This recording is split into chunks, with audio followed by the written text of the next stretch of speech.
আপনি যদি কারো প্রতি হিংসা করেন তাহলে কি হবে? আপনার ক্ষতি কি? আপনার যত নেক আমল ধ্বংস হয়ে যাবে। হিংসা সেভাবে নেক আমলকে পুড়িয়ে দেয় যেমন করে আগুন কাঠকে পুড়িয়ে দেয়। হাদিস শুনেছেন হাদিসটা? হিংসা সেভাবে নেক আমলকে পুড়িয়ে দেয় যেভাবে আগুন কাকে পুড়িয়ে দেয়? কাঠকে। আগুন কাঠে আগুন ধরিয়ে দেন, কাঠ বাকি থাকে, কয়লা ছাই হয়ে যাবে। ঠিক একইভাবে আমল নামের নেকি সব ছাই হয়ে যাবে। আর যদি আপনাকে কেউ হিংসা করে, ঈর্ষা করে, মানে ঈর্ষা না, হিংসা করে এবং আপনার দিকে বদনজর দেয়, হ্যাঁ, আপনার ক্ষতি চায়, আপনার সাথে কুফুরি করে ইত্যাদি, তাবিজ কবজ করে, তখন আপনারও ক্ষতি হতে পারে। চোখ লাগলে, বদনজর হলে, তাবিজ কবজ, আপনার ক্ষতি হতে পারে। আর এই ক্ষতি থেকে আপনি বাঁচবেন কিভাবে? এটা তো আপনার হাতে নাই, তাই না?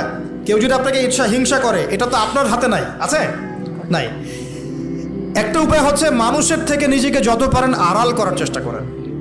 এই যে বারবার বলি না, এত শোডাউনের দরকার নাই, ফেসবুকের দরকার নাই, অনলাইনের এই যে ছবি টবি দরকার নেই, এমনি এমনি বলি না। আমরা চাই যে মানুষ থেকে যতটা পারি আড়াল হতে, যতটা সম্ভব। কারণ এখন তো এর চেয়ে বেশি কিছু পাচ্ছি না, এতে ক্ষতি আছে, মানুষের চোখ লাগে।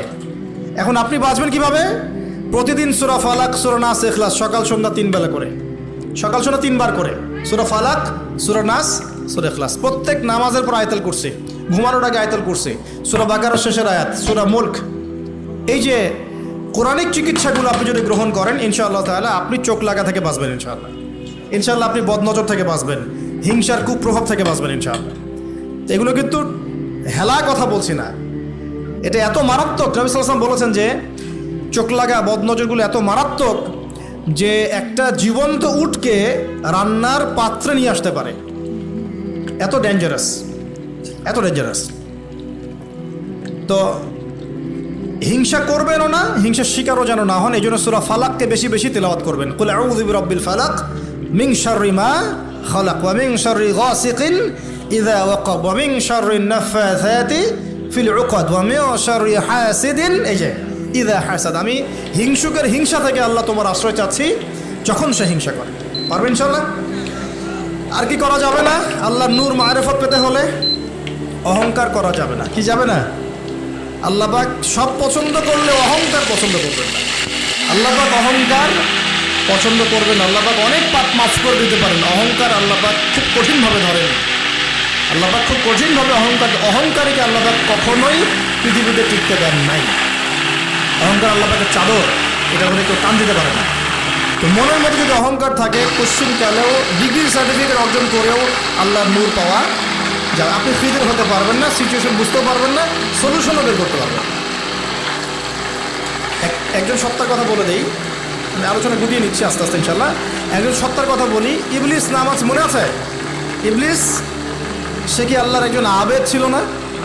ইবাদত করে নাই, তার জ্ঞান ছিল না? প্রচণ্ড জ্ঞানী ছিল, আল্লাহ পাকের প্রচুর ইবাদত করেছে। কেন জাহান্নামী হল? কি কারণে জাহান্নামী হল? দেখেন, সে আল্লাহ পাকের আদেশকে লঙ্ঘন করেছে, সেজদা করে নাই, এই তো। আদম আলাইহিস সালামও তো গাছের কাছে চলে গিয়েছেন, তাহলে আদম আলাইহিস সালামও তো গাছের কাছে গিয়েছেন, আল্লাহ পাকের হুকুমটা লঙ্ঘন হয়ে গেল না? ইবলিসও তো লঙ্ঘন করেছে, তাহলে উভয়ের মাঝে কি পার্থক্য?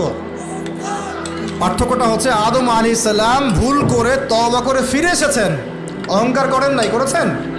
পক্ষান্তরে ইবলিস ভুল করেও তার উপর অটল থেকেছে। সে বলেছে খলাকতানি মিন নার ওয়া খলাকতাহু মিন তিন। আল্লাহ, আপনি যে আমাকে বলছেন আদমকে সেজদা করতে, আপনি ভুল, আমি সঠিক। নাউযুবিল্লাহ। এই যে আবা ওয়াস্তাকবার, সে উদ্ধত হলো বা অহংকার প্রদর্শন করলো, এই একটা কারণেই আল্লাহ পাক কি করেছেন? তাকে চিরস্থায়ী জাহান্নামে দিয়েছেন। কথা কি বুঝতে পারছেন? অতএব অহংকার থাকলে আল্লাহর নূর পাওয়া যাবে না। ইবলিসের ইবাদত ছিল, টিকতে পারে নাই। ওর কিন্তু ইলম ছিল, টিকতে পারে নাই। আল্লাহ বোঝার তৌফিক দান করুন। আর অহংকার মানে এই নয় যে আপনি ভালো জামা পরেছেন, ভালো একটা সুন্দর বাড়ি করেছেন, আপনার জুতাটা সুন্দর, আপনার মানে কিছু জমি জমা আছে, হ্যাঁ, আপনার চলাফেরা, আপনি শৌখিনতা পছন্দ করেন, এটার নাম অহংকার নয়। অহংকার কি? অহংকার হচ্ছে মাতরুল হক ওয়া গামতুন নাস, সত্য যেটা আল্লাহর পক্ষ থেকে, সত্য বিধানটাকে অস্বীকার করা এবং মানুষকে তুচ্ছ তাচ্ছিল্য করা, এই হলো অহংকার। মনে থাকবে? অহংকার কি? সত্যকে প্রত্যাখ্যান করা এবং মানুষকে কি করা? তুচ্ছ তাচ্ছিল্য করা। একজন মুমিন ভাইয়ের খারাপ হওয়ার জন্য এতটুকু যথেষ্ট যে সে আরেকজন মুমিন ভাইকে তুচ্ছ তাচ্ছিল্য করছে। এখন এই সোশ্যাল মিডিয়াতে এটা হয় না? সোশ্যাল মিডিয়া মানেই হচ্ছে যাকে পাও ধুয়ে দাও একদম, মানে এর মধ্য দিয়ে দিনের কি যে খেদমত করতেছে আল্লাহ ভালো জানে।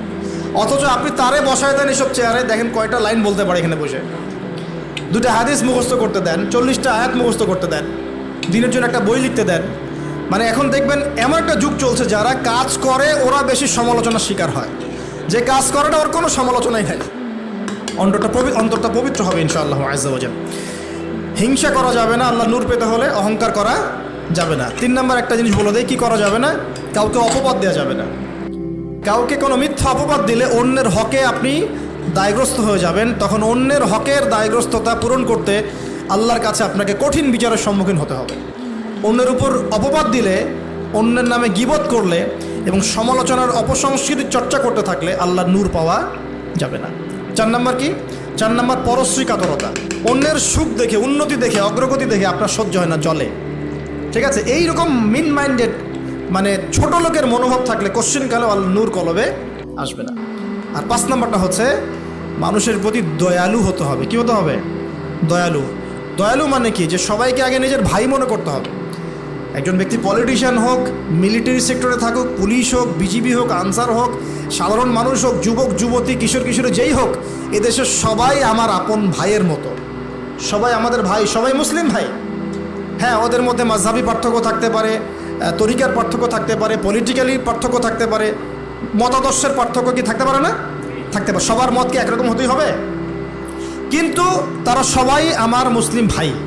যতক্ষণ পর্যন্ত না তারা প্রকাশ্য কোনো কুফরির ঘোষণা দিয়েছে, ততক্ষণ পর্যন্ত কি সবাই মুসলিম ভাই। আগে সবাইকে ভাই মনে করে জনদরদিত হতে হবে। আগে সবার ভালোটা বুঝতে গেলে আগে জনদরদিত হতে হবে, রহম দিলওয়ালা হতে হবে। আপনি হকের উপর থাকবেন, ন্যায়টা ন্যায় হবে, অন্যায় অন্যায়। ন্যায় যদি আমার দুশ্মনও করে সেটাও ন্যায়, আর অন্যায় যদি আমার বাড়ির লোক করে সেটা অন্যায়। একটা সৎ অন্তর লাগবে তো আগে। এই রহম দিলওয়ালা না হতে পারলে খিদির হওয়া যাবে না। কারণ আল্লাহ পাক খিদির সম্পর্কে বলেছেন যে আমি খিদির আলাইহিস সালামকে আমার পক্ষ থেকে রহমত দিয়েছিলাম, দয়া দিয়েছিলাম। সুবহানাল্লাহ। ওয়া আল্লামনাহু মিন লাদুন্না ইলমা, এবং আমি আল্লাহ খিদিরকে আমার পক্ষ থেকে জ্ঞান শিক্ষা দিয়েছিলাম। তো এই কয়েকটা বিষয় করা যাবে, আর কিছু কিছু বিষয় করা যাবে না। এগুলো যদি মেনে চলতে পারি ইনশাআল্লাহ আমাদের কলবের মধ্যে আল্লাহর পক্ষ থেকে আল্লাহর নূর আসবে।